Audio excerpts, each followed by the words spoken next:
Today's episode is brought to you by Ricardo Lamas' UFC GYM Naperville. It's located at 790 Royal Street, George Drive. It's in Naperville, Illinois, 60563. You can also get more information at UFCGym.com. Just click on the Naperville location. You have all your class listings, everything that you need to know. Or you can go to Instagram at UFC GYM Naperville, or go to Ricardo's page at Ricardo Lamas MMA. Also, guys, don't forget, check out his next fight, UFC Fight Night, August 29th against Ryan Hall. It's going to be a good one. Today's episode is also brought to you by Acai the Superfruit. Go to acaithesuperfruit.com or Instagram at Acai the Superfruit, or on Facebook, Acai the Superfruit, to get 100% organic acai straight from Brazil. Enjoy the show. Hey, Jorginho. That's beautiful. What? This is Sparta. From Brazil, Rio de Janeiro, from Thiago Veiga.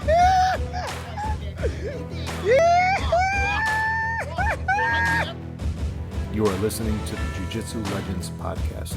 Enjoy the show. All right. Okay, welcome to the Jiu Jitsu Legends podcast. Today on the show we have Ricardo the Bully Lamas, UFC fighter. He's getting ready for his fight with Ryan Hall, August the 29th, correct? Yep. In Las 29th. Vegas, right? Yep, so far. So far, right? Tentatively. So let's start off. What got you into MMA? MMA specifically, or martial arts. So martial arts, my obsession started I can't even remember, right? Mm-hmm. Ever since I was a kid, I was like #1 fan of Bruce Lee growing up, watching all of his movies and stuff like that, and wanted to do what he was doing. So I got introduced to like karate, taekwondo first. By the time I was about 10, 11 years old, one of my older brothers came home with the VHS of, I think it was like UFC 3 or 4, Right. you know, one of the early ones. And Hoisey Gracie. Hoisey Gracie, yeah. And started watching that and got hooked like immediately. And, you know, he just kept bringing more VHSs home. And I remember being like a freshman in high school, and like me and my buddy would be sleeping over and we'd be like lifting weights in the basement at like 1 a.m. watching UFC, and like I'd be telling him that I was going to do that one day. So it was That's always pretty cool. yeah, it was Yeah, always that's something that I awesome. wanted to do. When I hit high school, I started wrestling and really fell in love with that sport, and then wrestled through college. Yeah, tell us actually a little bit about Yeah, wrestling. where'd you go to That's something college? I want to ask you a few things about wrestling, because I know your wrestling is badass. Yeah, You know, like I kind of been taken down like 1,000 times with this. 1,000? More than Dickhead. 1,000, I think. But yeah, I mean, it's amazing though how fast he can take you down. And you know, I would try to retrieve and try to do something, and it's like, Jesus Christ, okay, let's go to the ground. But yeah, tell us a little bit about the wrestling, because I know your wrestling is amazing. I love it. yeah. I started in high school, and I didn't know anything about wrestling until I was maybe in 8th grade. Mm-hmm. And my older brother, who was already in high school, he was a sophomore, he started wrestling. So he'd come home, and me and him, like, we trained taekwondo. We grew up training taekwondo together. Right. Then he started wrestling, and he'd like come home and bend me up into a pretzel. I didn't know what to do, and so, you know, I started wrestling because of him when I got to high school. And I didn't really take it seriously. Like my freshman year and my sophomore year, I never trained outside of season. I never trained to get better. I just kind of Right. did it. Just did it. Sophomore year after the season, me and my dad drove to watch the state tournament at University of Illinois in Okay. Champaign. And just sitting there and watching the state finals and watching all these kids walk out with the spotlight on them in this packed arena and everybody's cheering for them, like right then I was hooked, and I was like, that's it. You know, my goal was to make it to the state tournament in Right. high school. That was like my big goal. Mhm. So I started training off season. I started training year round. And my senior year, I was, you know, ranked in the state, and I was expected to go down state. And then at sectionals, I got upset by a kid who I had beat like 8-0 earlier in the season. Right. So that was for the match to go to wrestle for 3rd place, I think it was. And if I would have gotten 3rd place, I would have went down state, but it didn't happen. So I was like crushed by that. You know, I didn't have plans on wrestling in college. Actually, the college that I went to the year after didn't even have wrestling. It was my plan was And where was that at? it was Parkland. Okay. Parkland in Champaign, so it was like the community college next Right. to University of Illinois, because I really wanted to wrestle for University of Illinois. So I wanted to go to Parkland, transfer in, and then walk on.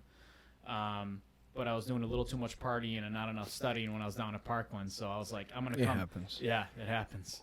So I was like, I'm gonna come home for a year and maybe find a smaller school to wrestle at, and then maybe try and transfer back later. So I found Elmhurst College just by accident, like Yeah. literally Googling Mhm. what college had wrestling closest to my house. I spent 1 year wrestling there, and then the second year, one of the assistant coaches from U of I ended up getting the head coaching job, Steve Marinetti. Okay. He was Division I national champ, one of the best coaches out there. So he ended up coming, and I was like, well, I'm pretty much getting the U of I coaching here at Elmhurst, so I'm just going to stay. So I stayed at Elmhurst for all 4 years. I was an All-American. Oh, you were? I was an All-American, That's my nice. senior You year. didn't know that? Oh, I knew he won a couple, but I didn't Unreal. know exactly if it was a D1 or All American. I didn't know exactly what it was. Yeah, it was All-American. I mean, he takes me down all the time. So who cares? What is that? But I then was- I choke his ass, just so you know. Yeah, I was seated. Sometimes. I was seated fourth in the tournament, but I wrestled on a separated shoulder at the qualifier 2 weeks before nationals. I separated my shoulder in the semifinal match. So they shot me up with some cortisone a few days before nationals, and it lasted me. I made it to the semifinals of the national tournament, and then messed it up again, and pretty much dropped down to the 5th place match, and then I had an injury default out of the 5th place match. So I ended up taking 6 at nationals. But it's just funny, like my college career, because like I said in high school, right, like my big goal was just to make it to state. Yeah. I never saw myself as one of the top elite level wrestlers. And then once I got, the proper coaching behind me with Steve Marinetti and Alex Pons and John Young were my coaches in college, I started wrestling these guys that I would have had no chance with in high school, Right. and I was killing them in college. Smoke. So it's just like, just for all those athletes out there that, you think if you put the work in and if you got the right coaches behind you, you'll be amazed at what you could actually accomplish. True. So it was just a really cool experience to learn. And then when I graduated, I stayed on for 1 year as an assistant coach, just helping out with the program. Oh, that's pretty cool. Yeah. Yeah. But sitting on the sidelines wasn't for me. I wanted to still be in there. I wanted to still be competing. So that's when I got it in my head. I'm like, you've been wanting to do this MMA thing for a long time. Let's just do it now. So at the time I was working at a health club, and one of the other trainers there has a background in like Muay Thai and boxing. So he was like, yeah, at the time he was starting to open up his own gym, and he's like, come by, you can learn how to box or do whatever. So I started doing that little by little, and then kept bugging him to get me an MMA fight, and got my first amateur fight. I didn't know if I was going to have one amateur fight. How old were you when you did your first MMA fight? It was in 2007. So I was I want to say I was 25, maybe 26. Oh, cool. Something like that. So I started kind of late for MMA. True. But True. But already you had a good experience with at least with the competition wrestling. you Right. know. Just I to be a had- wrestler at that level, it gives you like a right leg in MMA. Yeah, I mean wrestling is pretty much take the punches and kicks away, and it's like a fight anyway. That's a foundation. I've come out more beat up out of wrestling tournaments than I have from like any 2 fights of mine put together. So Really? Oh yeah, you True. see bloody noses Yeah. and black eyes and stitches. You see all that. And at wrestling I would say for the amount of training you have just in wrestling, the amount of training that you guys do in wrestling is just sick. Yeah, it's Yeah. relentless. It's really where I learned my work ethic when it comes to sports and accomplishing those goals you want. You gotta Grinding put the everything work out. That is pretty cool. So your first fight was in 2007, in. Yeah, amateur. amateur And fight. when did you actually walked in UFC? When was your first fight in UFC? Well, you went to WEC Yeah, first. I went to the WEC first, and they were owned by the UFC, and that was back when the UFC didn't have the lighter weight classes. Yes. So the WEC was pretty much the only place for the lighter guys to go. You were still fighting at 145, or I you were was lower? 155 then. So actually, it was weird because 155 was the only weight class that the WEC and the UFC shared. I see. I didn't know that. Yeah. So I got in on a short notice fight. I was undefeated, as a pro going in. So I was like 5-0, 6-0. Mm-hmm. And then I remember I went to work. I came home, and I took a nap before I had to go to the gym. And like my trainer's blowing my phone up, and I'm like, "What the hell's going on?" So I call him back. I'm like, "What's this?" He's like, "Bro, you're fighting on Saturday. You're gonna fight on Saturday at WEC." And I thought he was like fucking with me. I was like, "Shut!" It was Tuesday, and he's telling me that I was gonna fight on Saturday in the WEC. And I was like, "You're lying." "No, I'm not." And he's like, "Yeah, bro, we got to get you in here. We got to get these medicals done." And like, and you still had a cut for the fight too. And right? I still had a cut for the fight. So like, and was it here in Chicago or some other place? I was in Chicago at the time. Yeah, but the fight was going to be in Corpus Christi, Texas. Texas, wow. Yeah. So like, I remember going to the gym that night, and like we did like 15 rounds of pad work and like just all this stuff, and running my ass off on the treadmill, and then we had to fly out like the next day to Wednesday. Texas, and it was crazy, man. I just got thrown in with the Sharks, and I was 5-0, 6-0. And then they put me up. I was in the co-main event slot against a guy that they were prepping to fight for the title, another local guy, Bart Palashevsky, who I used to watch like in the IFL before I even started MMA, and he had already had over 40 fights. Oh. So I was like, how was that? How was that like that week, the first week? Because I know a lot of people don't understand.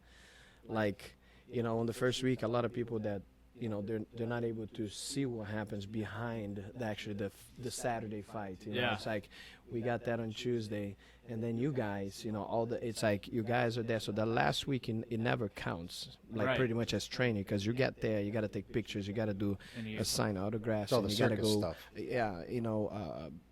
interviews and so many things, and it's crazy. Plus you got to cut your weight, and you want to do a little bit. So tell us, how was that transaction? It was crazy for me because it was the first time that I experienced anything like that. Mm-hmm. I didn't know what, and we were showing up to fight week late. Right. Like Luis said, you usually fly in Tuesday if the fight's on a Saturday. Right. We flew in, I don't remember if it was Wednesday or Thursday, but I literally had no time to do anything. Yes. I had to fill out all these forms. They had to take me from here to there, do interviews here, interviews there. And that was back in the WEC. Mm-hmm. So I don't know if you remember, but before the fight, they would show little video promos of you and your opponent. And it wasn't green screen. Right. You had to stand there in front of your opponent and like stare. You know what I mean? Like stare down. Stare downs. Mm-hmm. Yeah. And I was like, shit. Like I've never done anything like that before, and like they just threw me in the mix. And I think it was better that they did that because it happened so fast. I didn't have time to think about it. Right. Where Not if to be they had so signed me nervous. into like you're gonna fight in 12 weeks, that's 12 weeks I have to think about this fight and think. So it was like they threw me in the water and I had to sink or swim. And I ended up winning the fight, unanimous decision. And that was my first one in the WEC. It was what? And that was in You 2009. wrestled him a lot? You were able to wrestle him? Yeah, that's all. Yeah. That's I all you wrestled did. him and ground and pound, and that was it. And that was in 2009. And then in 2010, they announced that the WEC was going to be shut down. Right. And then they merged us into the UFC. I had my first UFC fight in 2011. And who was it, the first fight? It was against Matt Grice, who was he was a UFC vet. I think that was his first fight coming back. He had been in the UFC before, had a few fights, I think was released, and then they brought him back. So I was his first fight back, and I won with a TKO in the first round, and just kind of went on a little win streak there and earned a title shot after that. That's amazing. Yeah, and I saw, I don't remember if you were training here for the fight with Eric Koch. Eric Koch? Koch. I don't remember either. I don't think you were here yet, but I saw the fight, and man, it's like the wrestling you have and take him down and ground and pound, and he was he was really good at the time, and everybody was talking about this kid, and see you fighting with him, and literally, like, it was literally, bro, literally, porra, it was amazing. So for me, I was watching, and like I said, I don't know if you came for Tri Balance, if you were there yet, and then I met you, and then I saw the fight, and I was so excited. It's like, holy shit, this guy is a monster. I think I came to Tri Balance. It might have been right after that fight. Yeah. Because after that fight, I had a year where I didn't fight because I was holding out for my title shot because they were trying to screw me around a little bit. So. Which happens a lot there, right? Yeah. And I had few fighters with that problem. It depends who you with, who's your manager, Who you know. I mean, all the Yes. shit that we don't want to talk about it, but it happens. Everything in life is who you know, not what you know. You know, Yes. it's just like anything. So, one of my training partners, Corey Hogan, had been telling me about this guy Luis Claudio forever, and that was Hogan. this was back when you were in Chicago at Monkey Bar.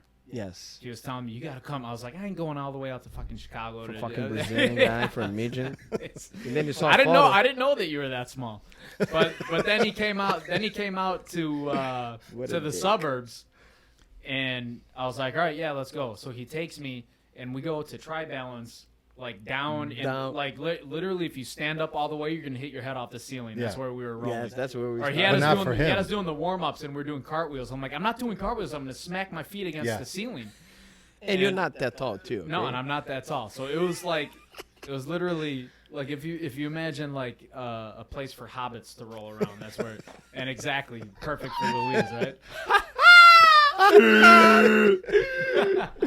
This is Lamas imitating me. He likes to imitate me. He's Okay, probably- guys, come on, guys. Look, he's actually the one that imitates me the most perfectly. Today we're gonna work on a hip connection, guys. It's easy, literally so easy.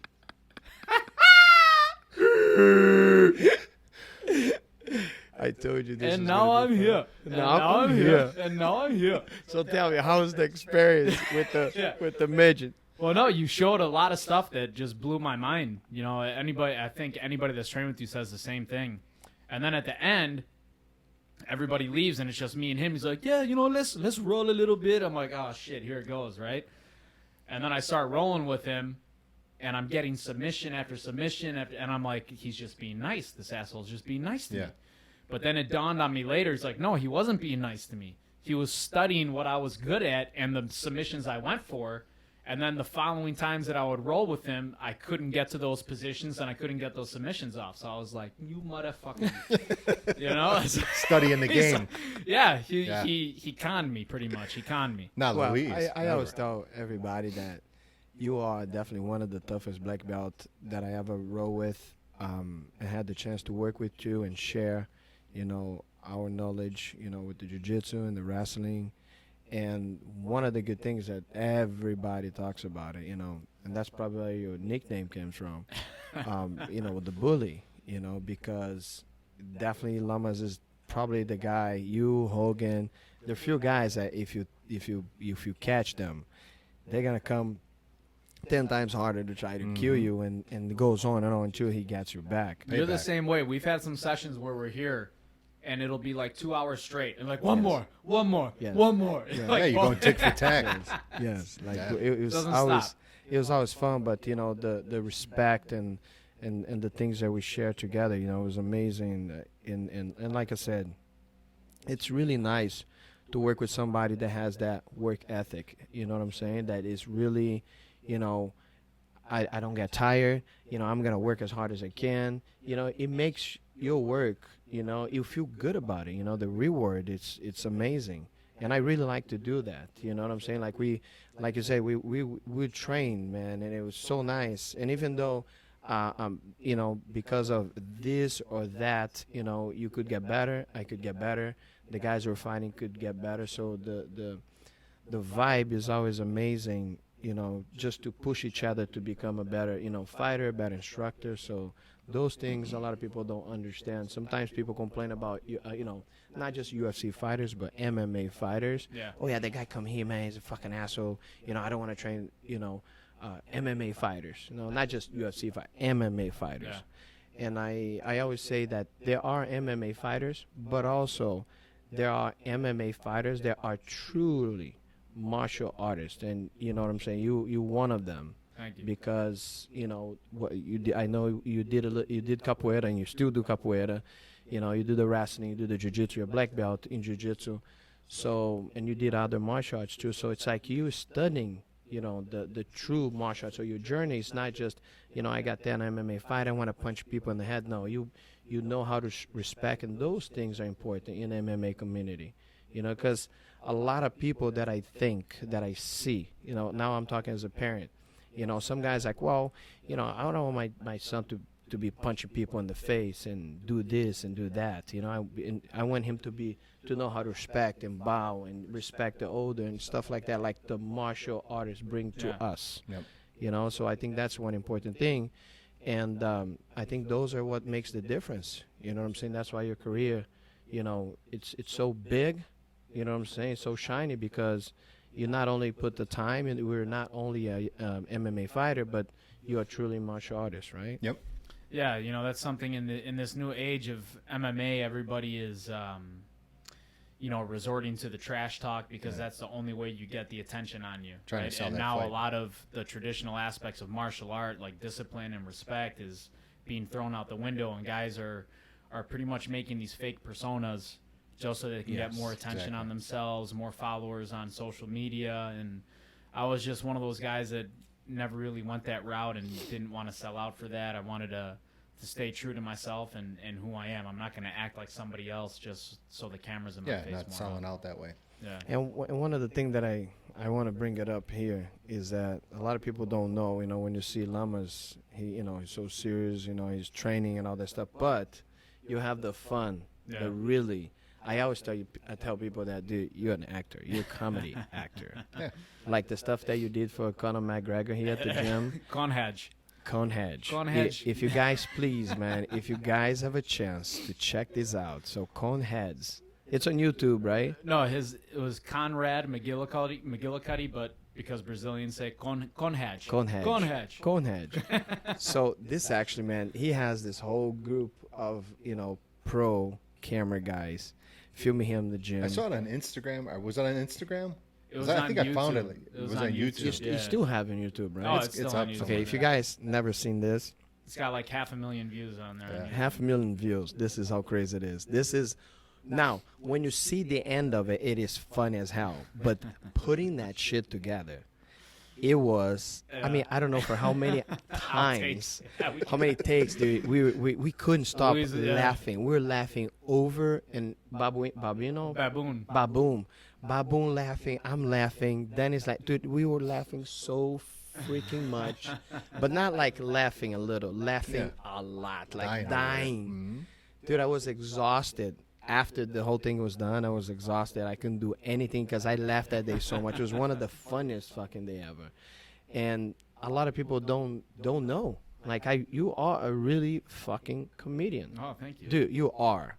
Like, imitating myself, it's not just me, but it's like he imitates everybody. No, I've seen it. So, Instagram you know, is I see hilarious. you posting videos and you do things, you know, with your kids or with your, you know, dogs or your bird and stuff like that. So how is the other side of, you know, Lamas that people don't know? Because you're fucking funny. It's weird because I feel like there's two people.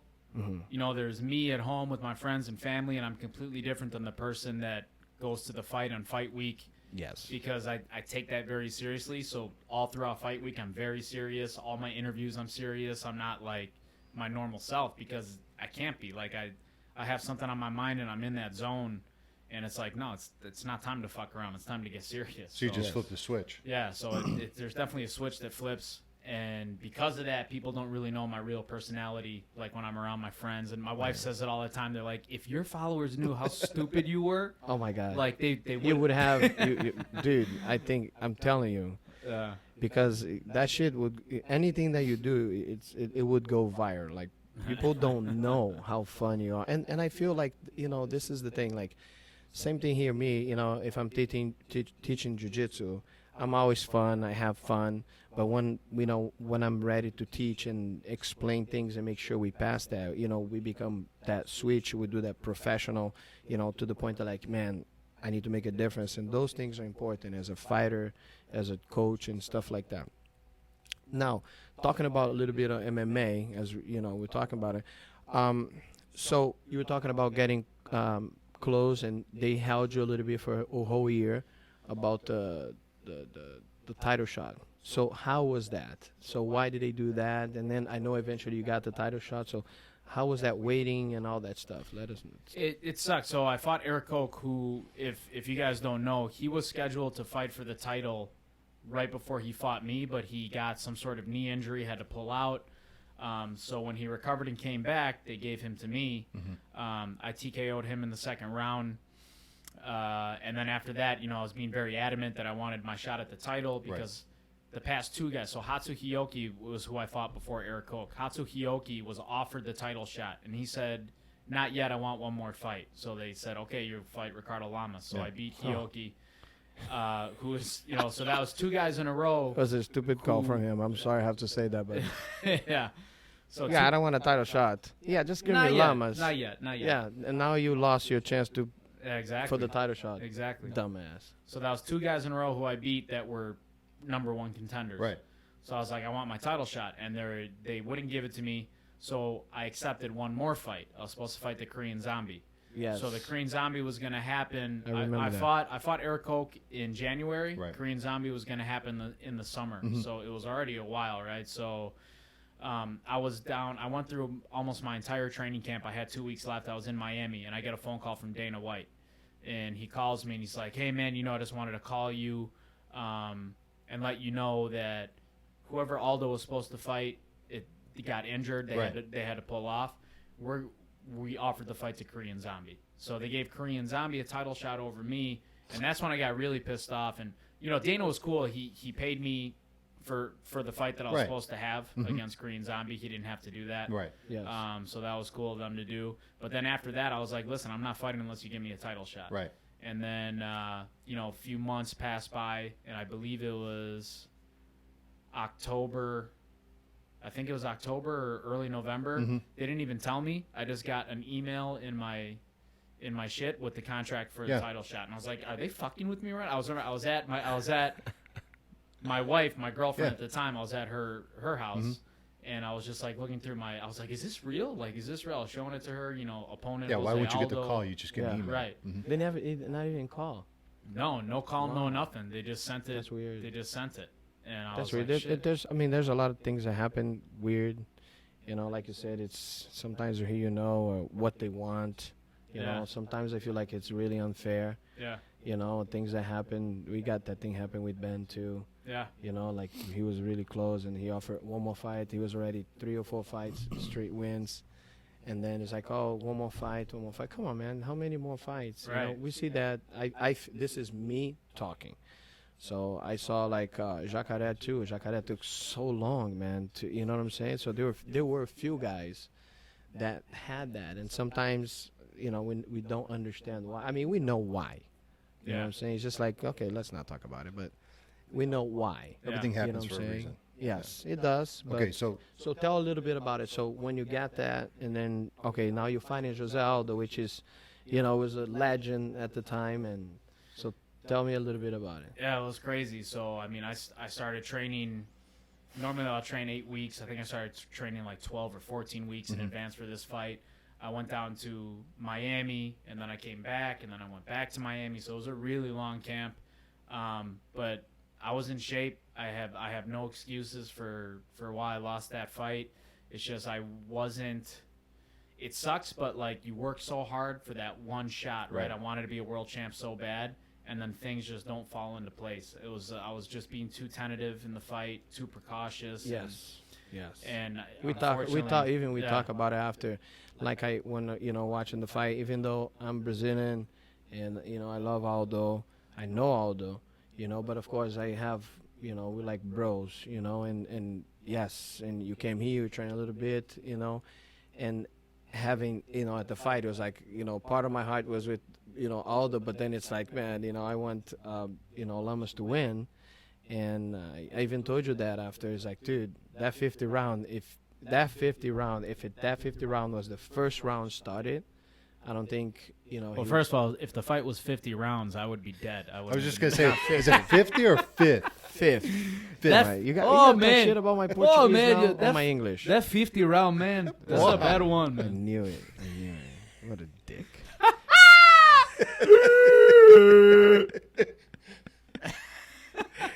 He is a dick. I know what you're saying. Yeah, the fifth round. In the fifth round, like last minute of the fight, I finally created a scramble, ended up on top, and was pounding it. Aldo's got some dirty tricks, man. He sticks his fingers in your gloves. I've gloves to seen him hold do it them. in his Yeah. last fight, Yeah. too. He sticks fingers in the Did wrist he do wrap. that to you? Oh, yeah. Did he? Yes, and I was like I'm like showing the ref. I'm like, he's got his fingers in my fucking gloves. Like, Are you serious? Yeah. Wow. He digs Dirty his fingers. Brazilians, Yeah. man. Hey, You said when it. he comes to train Dirty here, man, Brazilians. I fucking use anything I have. Okay, he's dirty too. He's a dirty. I've never seen him do anything. What? Straight by the book. Because you never had a chance to train with him. If you would train with him, you see how dirty he's fucking. No, you are too. This fucker will start off in side mount, right? Yeah. No, not ready. Hold on, and then he gets perfect position. Then he goes, That's Now bullshit. let's go.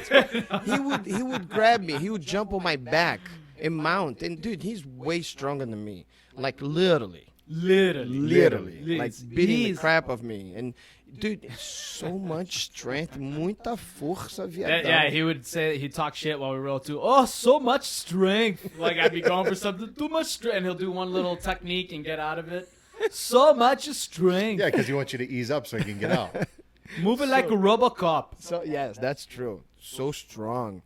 So tell us, After the how was 50 the experience? round. I know. I mean, I feel like it was 50 round. I think you got super close. That the last round. What are you talking shit? This fat fuck. Fuck you. The gloves are off now. Also, now Let's that get we back have, to our guest. Now that we have a UFC, star. No, I'm just you're trying to- talking shit about the little Okay. Brazilian here. Well. That's how you are. Huh? He started. He's I gonna just couldn't leave, finish. and it's gonna be just you and me. That's fine. Oh man. I'm injured anyway, so. Okay, that's. Yes, he is injured. Too much punheta. Nieta. So the last round. Tell us about the last round. How close you were to that title? I really thought you hurt him. I really think you hurt him.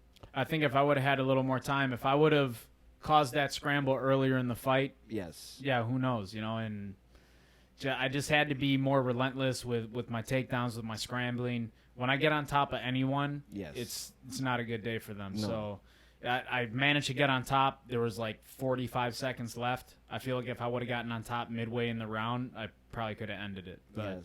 Yeah, it I was- saw the last fight, and too little, too late. yes, true. And like you said, man, I always say that people that are outside, everybody is a great fighter. Yeah, of Out of course. the cage, Sitting on their Everybody's sofa. a great coach. They Cheeto never fingers. trained nobody, never been there. So it kind of sucks that sometimes if you win, you're badass fighter. If your coach and your student wins, it's like you're badass. Best So in it's the like world, yep. the best in the world. It's funny though. You probably got that when we win. I got so many people texting, "Oh my God, I saw you this, I saw you that." When you don't win, it's like just few Yeah. people text, "Hey man, Sorry. you're there with your fighter. Sometimes the fighter gets hurt, and that's another thing too. People don't understand. Oh yeah. Like I can imagine you train yourself for 14 weeks. You know what I'm saying? And you go to the fight of your dream, the fight you've been waiting for. And then you get there and you like that. I mean, like the last 45 seconds. I saw that. So Yeah. the last 45 seconds, I knew if you had another round, you know what I'm saying? Yeah. It would be a different call. And having that, how was that feeling? Because you were that so freaking close. And how actually many people has that chance? You know what I'm saying? Yeah. Like you been fighting top 5 for so long in this sport. So that's another thing. People don't understand. Some of the other MMA events, I mean, they're good, but dude, they don't understand the level of a top 5 in the UFC. Yeah. You're staying there for how long? You know what I'm saying? You stay there. So tell us a little bit about that. How It How sucked. is Yeah, it sucked coming off that fight. Just being just out of reach of the ultimate goal you set for yourself. To be a world champion. But the following fight, I got a little bit of revenge because I got to fight his teammate Hakran Diaz. So I beat Hakran right after that. which was a tough fight. Yeah, he was a tough. He Yeah, was a tough tough. dude. Yes. Very strong. He kicked me one time that hurt more than all of Aldo's leg kicks put together. Wow. Yeah. He was, he's big and strong, and I don't know what it was. That one kick landed and went right to my bone. After the Aldo fight, I had a welt like this big going across my leg, but it was all right. We prepared for it. My conditioning coach put me through like tons of these leg workouts that just helped build up the muscles in my legs, and I was moving fine from the beginning of the fight to the end of the fight with Aldo, even though he butchered my leg up a little bit, but. Just like anything, if you fail, you have to keep going, and like he was saying about earlier, when we're stubborn, we want to go around. We don't give up, right? I'm not going to give up. I'm not going to lose a fight and then go hang my head in the corner and just hang up the towel. It's not the mentality. And hang up the gloves. You can't do that. If I would have done that with wrestling, I never would have gotten to the point where I was. I never would have been an All-American and never be where you are today. Exactly. So, no matter how many times you fail, if you want it bad enough, you just have to keep going until you get it. Yeah, that's the mindset of a true champion. I just want to say here for you guys that are watching on Facebook, please, if you guys want to see the rest of it, check us out on YouTube. Yeah, YouTube. The Jiu Jitsu Legends podcast, Ricardo Lamas. So check it out so you can follow, subscribe, and like us. And all platforms are on podcasts. So you can go to Stitcher, iTunes, Anchor, Google Podcast, everything. It's all out there. Excuse me. Check it out. Lamas was. So check us out there, guys. Check the last, whatever we have, the last another maybe half hour with him, 40 minutes. So check us out. Us. Okay.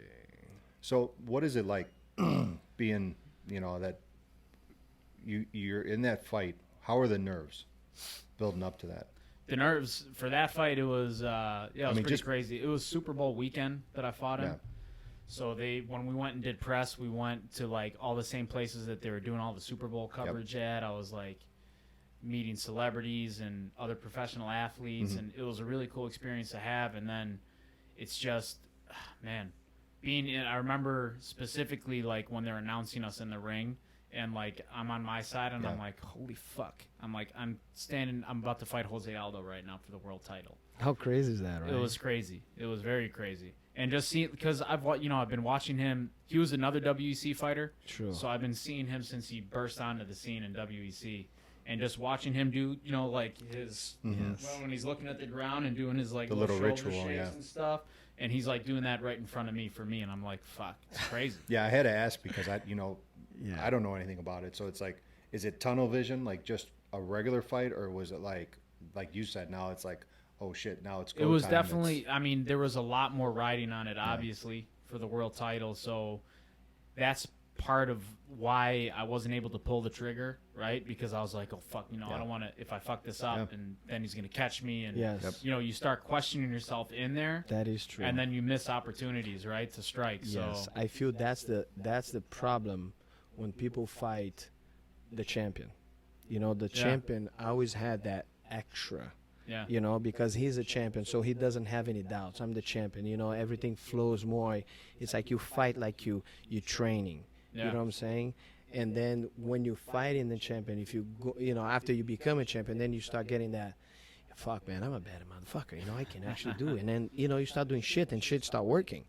But when you're not, like you said, that little doubt, the half of a second, sometimes is, you pull out it before, you did it too much, and you always doubt yourself. I don't think it's doubt; it's just hesitation, right? It's more of a hesitation. You question, like, should I do this right now? What if he, and then by the time you question what you're about to do, the moment is past and it's gone. So then you have to wait for the next opportunity, and then you question that one. And I feel like if I could go back to my career, I've always been strong mentally going into stuff, but everybody could use more training, right? And the mental training is something that a lot of athletes don't do that they probably should, working with a mental coach and just trying to get that right mindset for not only for the fight itself, but for everyday training too. Training for a fight is worse than the fight itself, right? Yes. That everyday grind, the twice a day, and it's crazy, man. It could wear you down. Man. Yeah, I mean, it has nothing to do just competition-wise. I competed before, and fighting worlds and stuff like that. And people don't understand. I mean, you're going in as you're doing a jiu-jitsu thing, and you're going in to fight MMA. I mean, they're competition, they're fights you don't want to lose in front of a lot of people. It's like, oh my God, I can lose. You have so much adrenaline in your body. People really don't realize. But when I coach someone in UFC and I walk in, it's like, my God, I'm not fighting. Yeah. And it's like, holy shit, man. You look in the whole. We have that in the jiu-jitsu worlds. The whole stadium is packed. and it's they have the live stream and all that stuff. So you have the kind of pressure, but you're not gonna get punched in the face and elbow in the face. So it's still the level of stress is even more, and it's like I said, walking in as a coach is already like, holy shit, man. And then you walked in and you see you guys in there and you're looking at the other guy and the guy is like, oh my God, you have to be, and I do agree with you, not 100, but 1,000%. I had the chance to, to train a bunch of guys and the girls too. And the last week with the mindset, people don't understand what goes through your guys' head. I had guys before that were like, they almost didn't want to fight because they're not scared to get beat up. They had so many doubts. You know what I'm saying? It's like, fuck, I'm not prepared. I'm not breathing right. And you got the, the anxiety and the adrenaline, and it's like, coach, fuck, I can't feel my hands. Like, look, I'm trying to squeeze. Like, I being, before the guy walks in, he goes, let me squeeze your arm. And the guy's like, fuck, what's my strength, man? It's like, dude, breathe. As you walk and by the time and it gets there and you get the first punch, sometimes you walk in, you fight like, man, you're training. You probably have, I guarantee you had that before. I had that before that my brother was, literally right there in front of me. And I look at him and all I hear, I see his mouth moving, but everything is slow motion. And it was all like, and there are fights that I would look at him like, hey, I got it. Yeah. I'm going to finish this guy. So how is that? I can imagine the difference between any other fight and the title shot fight with Aldo. And then let me add something to that. How was that week how was your, I know you fought a lot and you had wrestling, which helps a lot, but how was that? How's your mindset on that week of the fight for that? How's your doubts? I had to do a lot more media-wise for that fight. Mm-hmm. So when I'm out doing that media coverage, it'll help me a little bit, but it's annoying too because you just want to relax, you want to rest, you want to get your mind right. Yeah. Mm-hmm. But at the same time, it kind of takes your mind off the fight because when your mind fucks with you the most is when you're alone in your room, right? And you're laying there in bed and you're thinking about the fight. And then a billion different scenarios of how the fight can play out start running through your head. Yes. And unfortunately, it's all the bad scenarios. Yep, right? None of the good stuff. It's not like, I'm going to land one punch and it's going to be over. Yeah. It's like, this guy's going to, if I fuck up, if I make a mistake, he's going to catch me with this or that. And, like, you have to calm yourself down.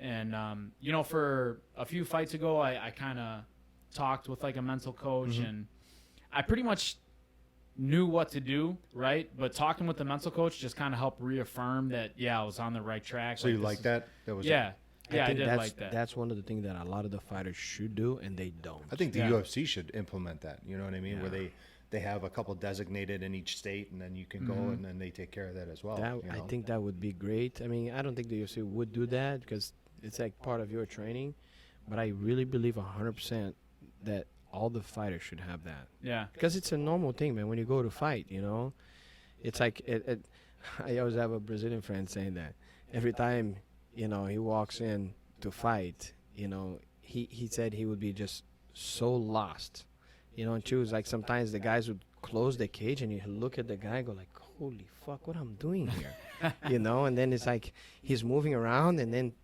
boom, and then he feels that first punch and then he'll be like, oh fuck, I'm fighting, and then he would wake up and then stop fighting. And I had another friend from Brazil too. He was fighting in Japan, and I think I told you this story. So he was, I think, 120. He was a little guy, so 127, I think so. Yeah, black belt under. I forgot the Jiu Jitsu, but he was fighting MMA fight, and so he walks in the cage. Japanese guy. He's just saying, I'm gonna fuck this Japanese guy. I'm going to beat his ass, and he's all confident, and he's looking at the guy. The guy's not looking at him, looks at that, goes, I already won this fight, man. This fight is mine. So he gets in, the guy starts talking, he goes ready. They bout each other, touch hands, and then, he's moving around, and bah! And then he kind of, he goes, fuck. Who hit me from the back? And then he keeps going a little bit back and forth. bah! And he goes, fuck. And then he looks back like, where is the ref? This Japanese motherfucker is hitting me in the back of my head. Like, he can't be that fast. Yeah. So it's like, so how was the fight? You know, he goes like, man, he hit like that a couple of times. He goes, I was so nervous that I couldn't see his punches. And I'm like, did you win? He goes, fuck no, he beat my ass. So a lot of people really don't realize. I mean, a lot of people go their lives without ever have a fight on the street. Oh yeah. You know what I'm saying? But and then people do not realize fighting on the street is the easiest thing in the world because it can happen. Like you said, it's not 12 weeks thinking about this shit. You know, the billion scenarios that you have to think about it. Like, oh my God. And like you said, you never think like, okay, I'm going to choke him out. I'm going to armbar him. I'm going to knock him out. You do.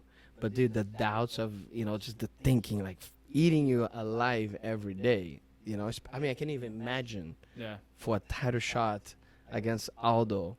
You know, it's one of the biggest legends in history, and you're right there. So I mean, I can't believe it. It'll be diarrhea for a whole week.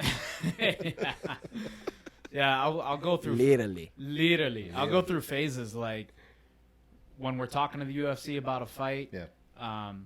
Anytime my brother talks to them for me, right? Because he's a lawyer, so he handles all my contracts. Mm-hmm.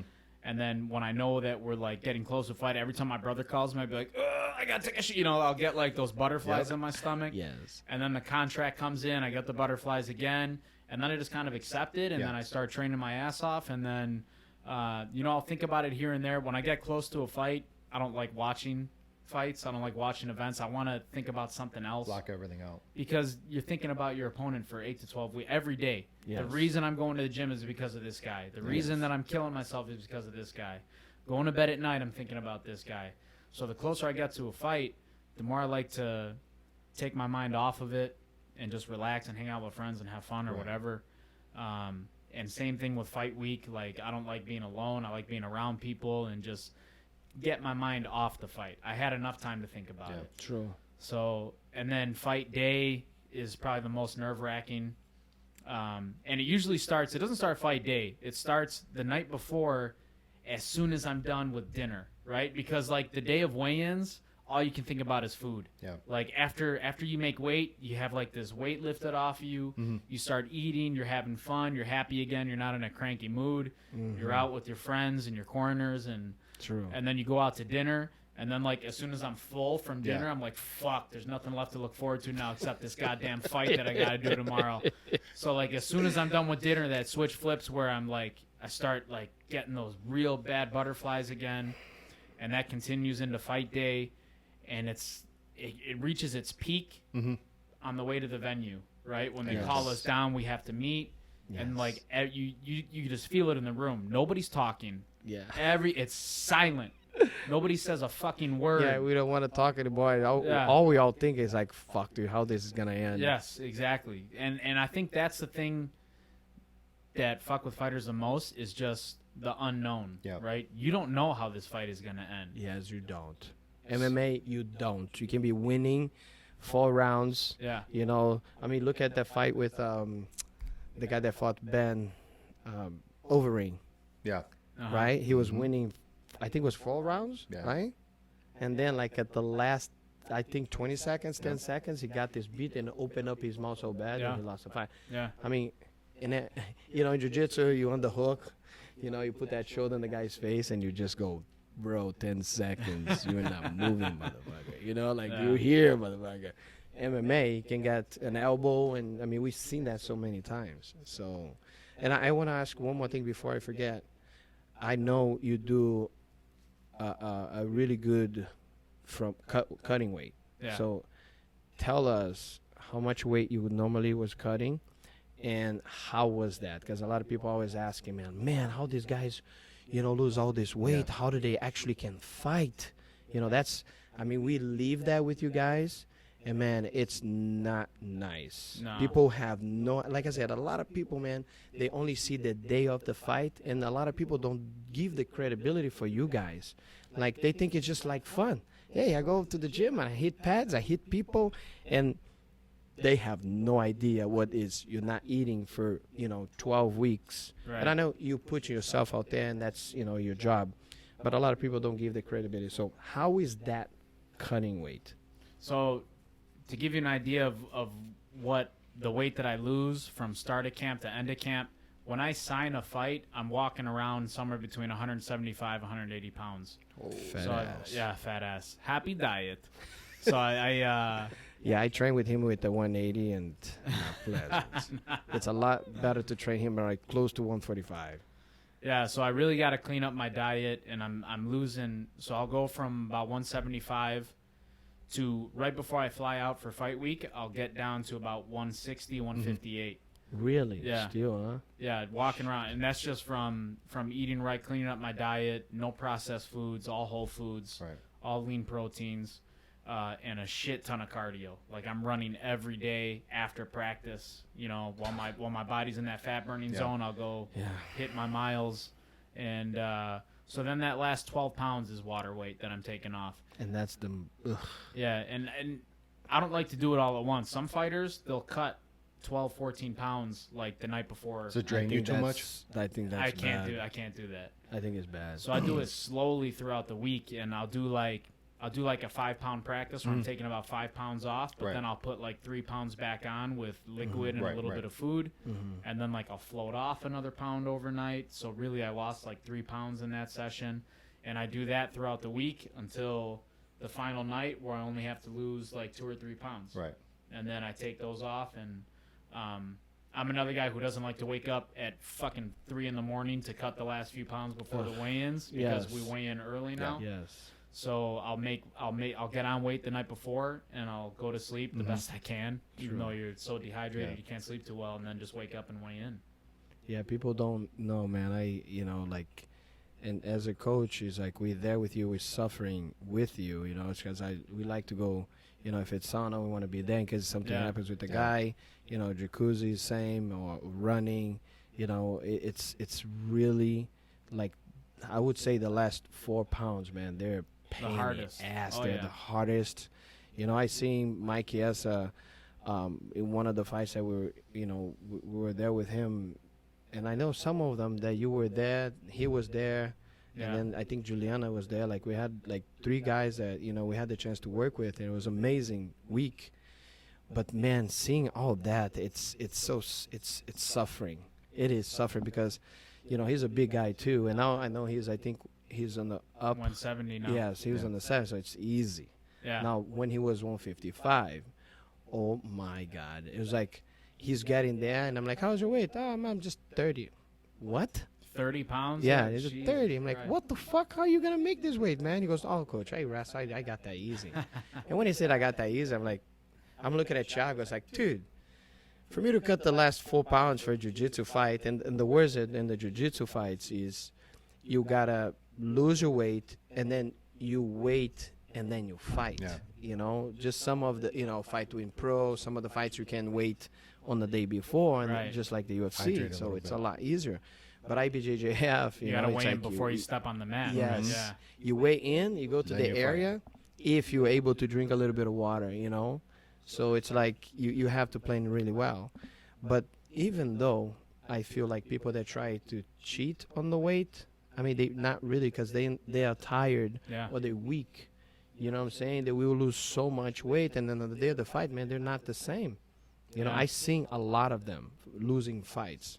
Guys that I know that would lose fights like, oh, man, Luis, I fucked up on my weight, man.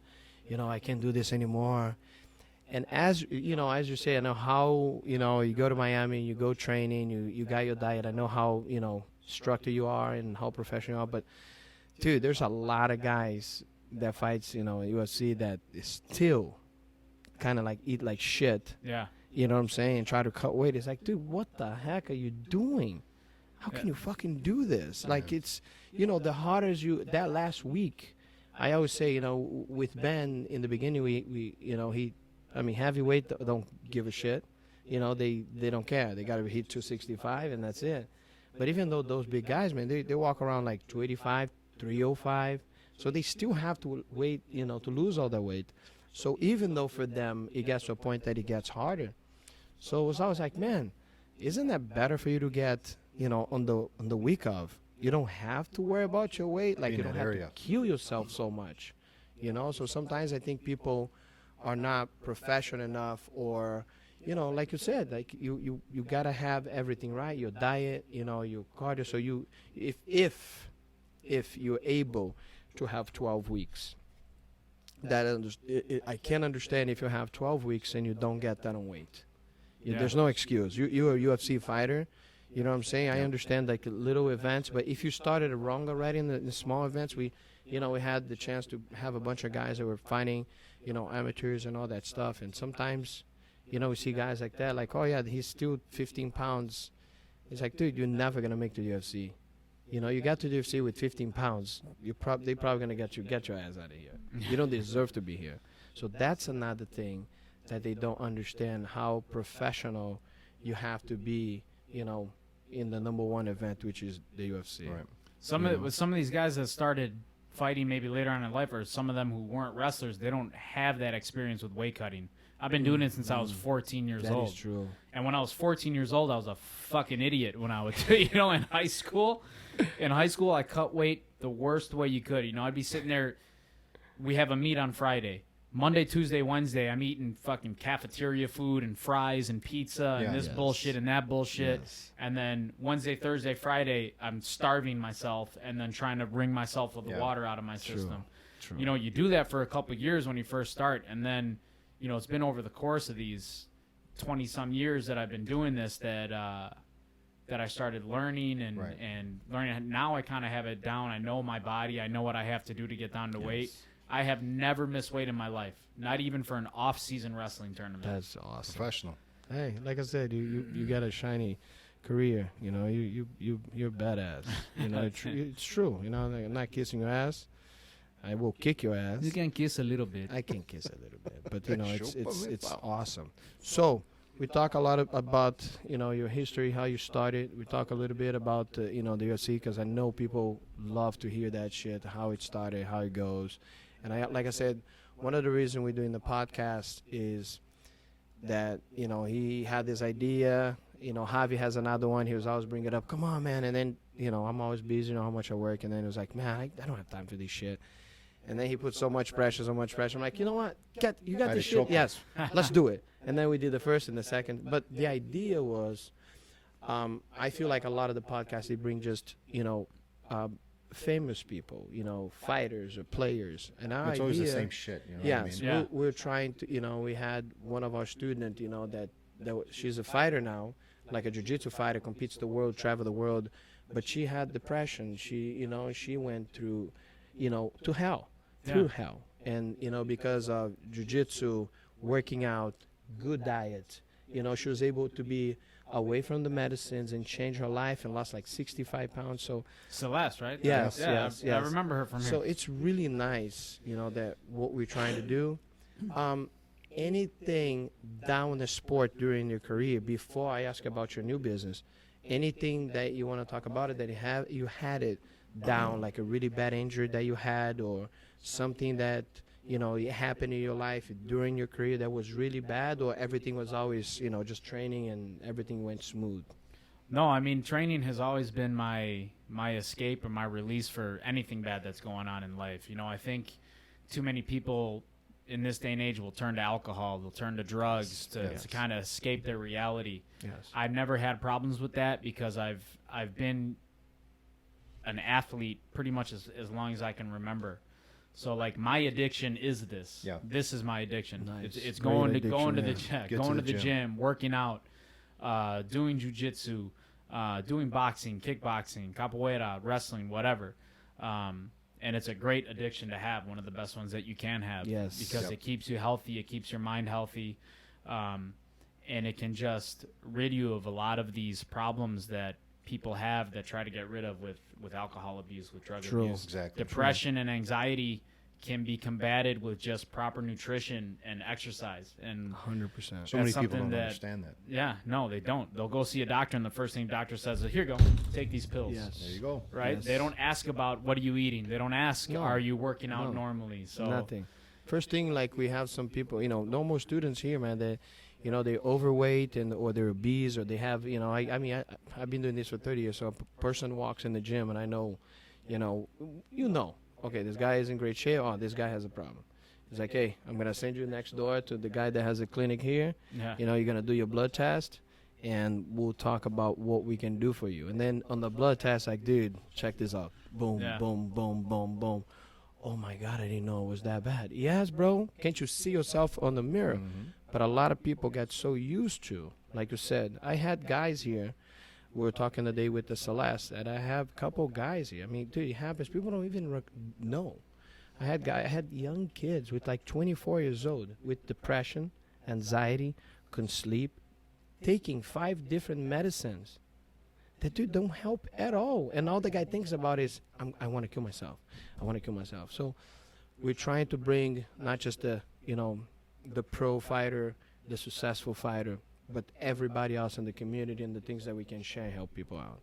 And I want to ask one thing too, which is pretty cool. Like a lot of the sport people, right? It could be football, soccer, you know, a lot of the people that, you know, do well in life, fighting or playing soccer or this and that.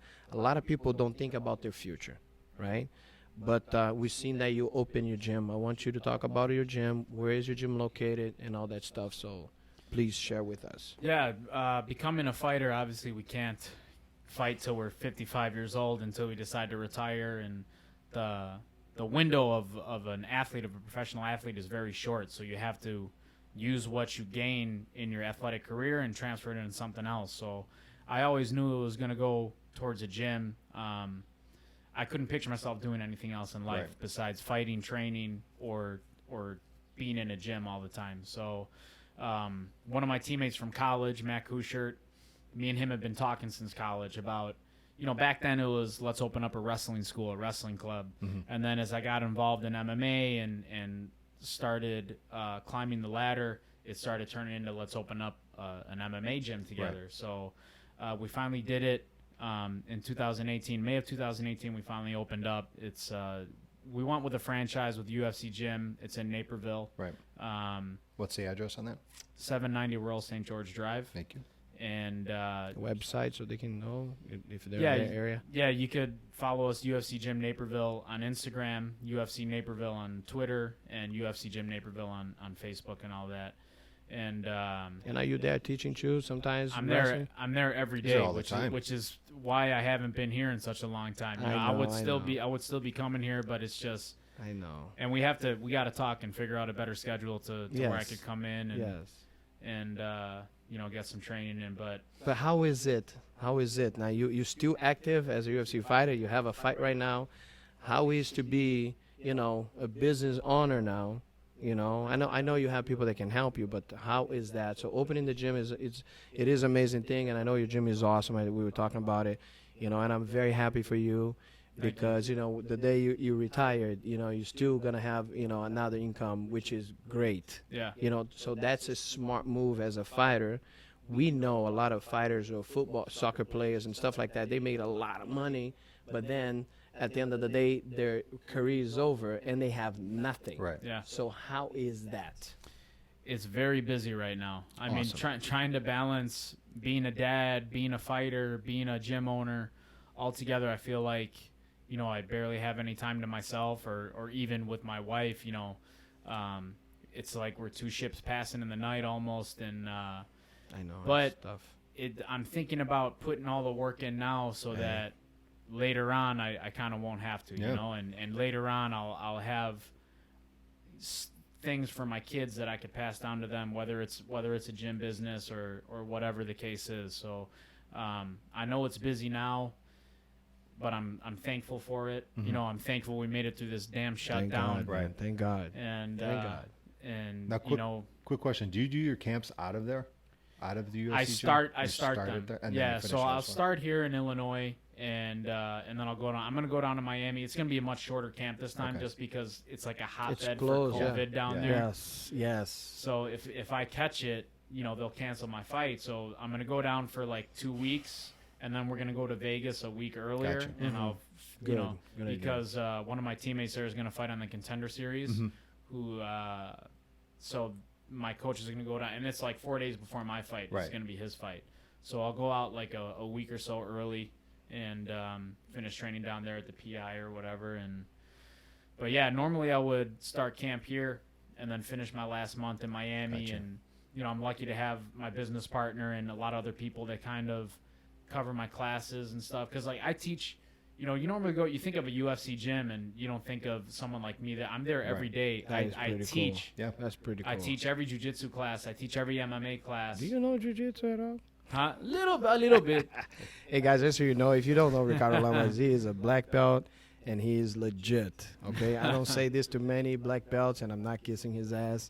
So yes, this guy is legit. Yeah, as long as we don't put the pajamas on. The pajamas how I choke his ass.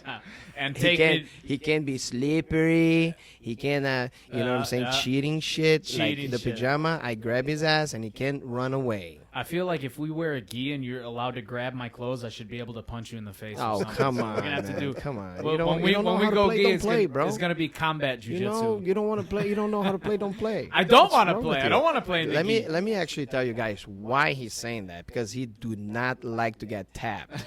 Okay, so he got really upset. So every time he got tapped, I'm like, I'm done. I'm done. Okay, next. He goes, no. Let's change, guys. And then he Okay, just- guys, come here. We gotta train now. No, you're too angry now. You have to go home and relax. Yes. It's a bad energy. The bad energy. That's his imitating me. So that is the biggest truth ever. Okay, Lamas do not like to get tapped, and that's good, man. I don't like to get tapped. Okay, so nobody that takes it serious like Yeah, to of get course, tapped, nobody and does. it's not because it's like, oh, I'm gonna die. No, it's just because we're competitive and we like this shit, you know. And if you make a mistake, it's like, fuck, Yeah. you know, let me try again. Oh man, you know, and you want to get even. Yeah.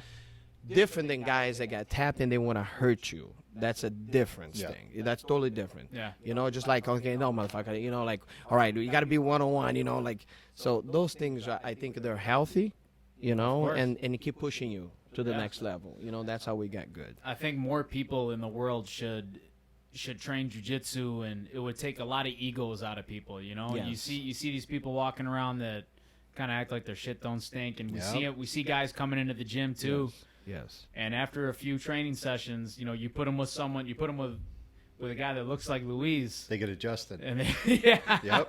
It's like Yep. this little guy, Yep. I'm gonna bend him in half, and then Luis chokes him unconscious. So, Yep. Well, it happened. I know it happened with you too. I mean, I know there are bigger guys that think they can, you know, take advantage, you know, so, and it doesn't happen this way. I have a question too, one more question about your gym. So, you teach the jiu-jitsu, you teach the wrestling, you do stand-up. Also, do you teach kids? They have kids there too? Yeah, we have kids classes. Okay. So it kind of ranges. We do kids striking, we do kids wrestling. Cool. We're trying to build a wrestling club out of there. Mhm. Just because, you know, that was my first love, and Yes. a lot of our coaches were former wrestlers Right. actually at the same college that I went to. So we kind of have like a pipeline from Elmhurst College and get a lot That's cool. of collegiate wrestlers that come in and coach and train there. Yeah. So That's pretty we're cool. working on a wrestling club right now to get started. That's up. Nice. awesome. Let me know. Let me know. For sure. Hands Yeah, on hands won the on. first year, 100 pounds, District 54. Not got pinned once, not point nothing. And then second, and he never really did a club. Yeah. It's just here with Coach Kayo, you know, and ourselves, you know, Yeah. USF helping, you know, just us. And this last year, he did 115 pounds. And he won again, District 54. Never got a point and pin everybody out, That's down. awesome. How old is he now? He's 14. 14. So he's gonna be in high school. Yes. Yeah. We moved to Barrington, so he's gonna go to Barrington, and I know Coach David there. So, I mean, hopefully because of the corona, you know, we hope that we can. Yeah, they will compete. be able to compete because he loves stand up, dude. I know. He's been trained with Coach Gregorio, and Gregorio comes and do privates with him Monday, Wednesday, and Fridays from 11 to 12 all the time. And then they both roll jiu-jitsu together. You know, Gregorio says, your payment is going to be you teach me jiu-jitsu. Gregorio is amazing, you know. Yeah. He's one of the true martial artists I respect a lot too. But the good thing is that, you know, he always tells me, you know, he's got everything figured out. He goes, I'm going to make the UFC, You know, I'm gonna keep studying, and then I'm gonna make enough money, and I want to flip houses.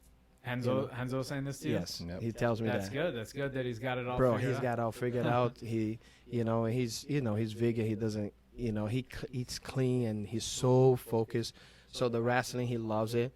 The stand-up, he likes it a lot. And Yeah. the jiu-jitsu is like, all right, so what do you do after MMA? He goes, well, I'm going to, always keep doing my jiu-jitsu, I'm like, well, I mean, what about if would you like just to do the stand-up or wrestling? What about if you, go to college and do just wrestling? What would you do? He goes, oh, no, I'm going to still do all three of them. I really like it. So it's a really cool thing, And that's the thing we're seeing with the sport now is kids are starting so young and they're doing everything. They're not just doing one sport.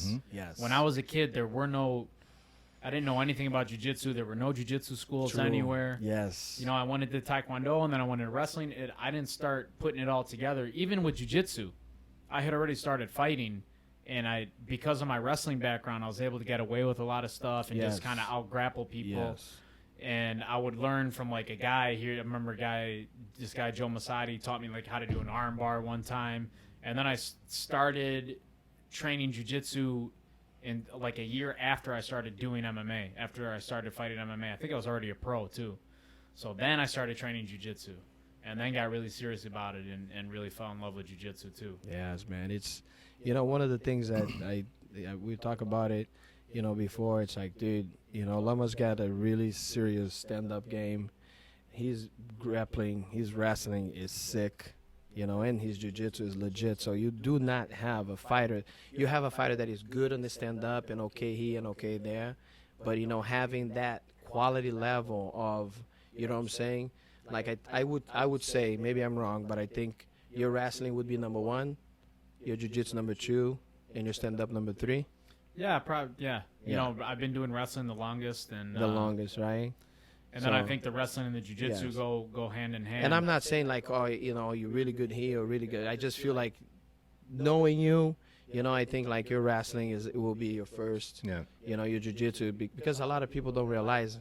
I mean, they do know because you caught a lot of people in the UFC, but a lot of people really don't realize how good you. Even though you're playing around like, hey, yeah, the pajamas and things, but dude. Without the gi, of course, is a nightmare because you're slippery and you're strong as fuck. But with the gi, people don't realize, like, dude, this is a legit black belt. So I think it feels good about it because being a MMA fighter, not just a UFC fighter, being an MMA fighter, they're able to put a gi on and you still be good at it.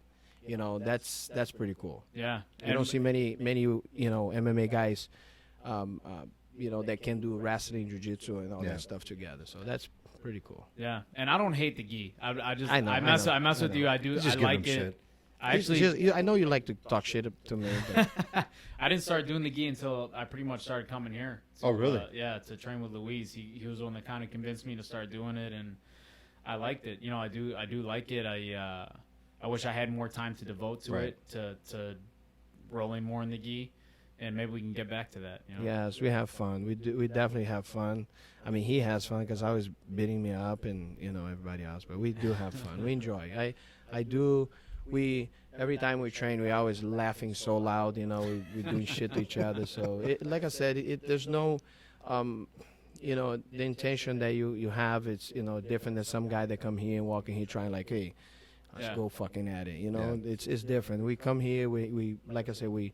Whatever I can help, I help, and that's what I'm here for, just to, so all of us can win, together. So Speaking of winning, we got Ryan Hall coming up next, right? yes. Ryan Hall. So what's the August game plan? 29. I think that's going to be a great fight, man. Yeah, game It's a plan. good fight for you. I mean, I know you don't want to give anything away, and you're going to have to answer all there's. these questions. I mean, everybody knows what he's gonna do, Yeah, right? He's true. gonna run around the ring. He's Yep. gonna try his Imanari roll. Yep. He's gonna try whatever to get it to the ground. And if it ends up on the ground, it ends up on the ground. Yeah. I'm not going to be scared to go to the ground with Right. him. I'm not just going to give it to him. Yep. I'm not gonna be like, all right, let's go. Yep. Yeah. So I don't think he's going to be able to take me down. I think the one shot he's going to have is an Imanari roll. Right. And I know it's coming. I know it's going to be there. So I'm going to be aware of it. And I'm going to just try and knock his fucking head off. There man. you go. That's the plan. That's what we want to see. I think. I mean, I'm really pumped about this fight.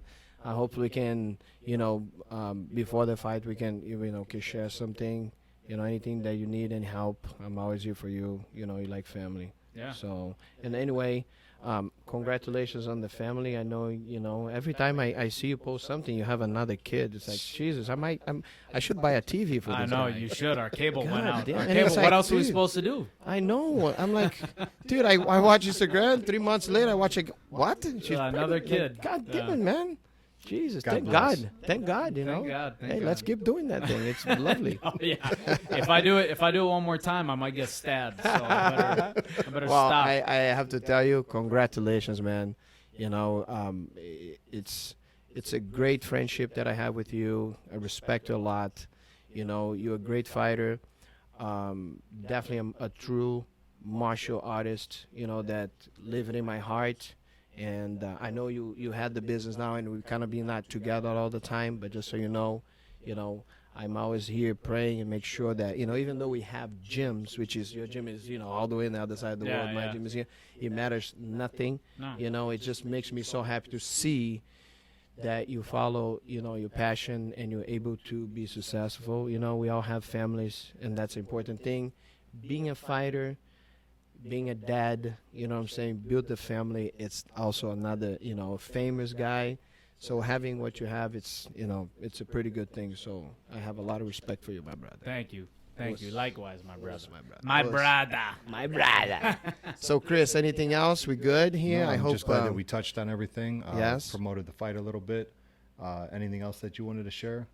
No, man, just thank you guys for having me on. Thank I you. like what you're doing. And the Thank you. date again, please tell us the date. UFC. Why you always cut me off, man? Yeah. I'm sorry, bro. Jesus Christ. Speak I up, just want to Gringo. say thank you very much for coming in. I know you No take time problem. out of your schedule and stuff. It was a far ride, and so, but Yeah. thank you. It was an It's a- honor to have you It's a here. pleasure. It's a pleasure, man. August 29th. August UFC Fight. 29th. Ryan Hall, Las Vegas. And- brothers. Ricardo Lamas. One more time, the gym is in Naperville. Yeah, UFC GYM Naperville, 790 Royal St. George Drive. Okay, that Instagram for that is, UFC GYM Naperville. and your Instagram. At Ricardo Lamas MMA. Wuss. Was. Thank you, sir. Appreciate it. No Let's problem, get that W. Guys, please Go to check us Instagram out. YouTube, the Instagram. Jiu Jitsu Legends podcast. Subscribe and like. Okay, no. And now's the time when Now- the baby cry because the mom is not around. That's his own word. You say it. Go So ahead. check us out on Instagram at the jiu-jitsu-legends-podcast.com. Facebook, same thing. Check us out on YouTube, same thing again, and all podcast platforms. So thank you guys very much, Mr. Lamas. Appreciate it. It was a No pleasure. problem. Thank you. Thank Thank you. you, Luis. Everybody Was- listening, thank you. God bless you all. Bye-bye. God bless.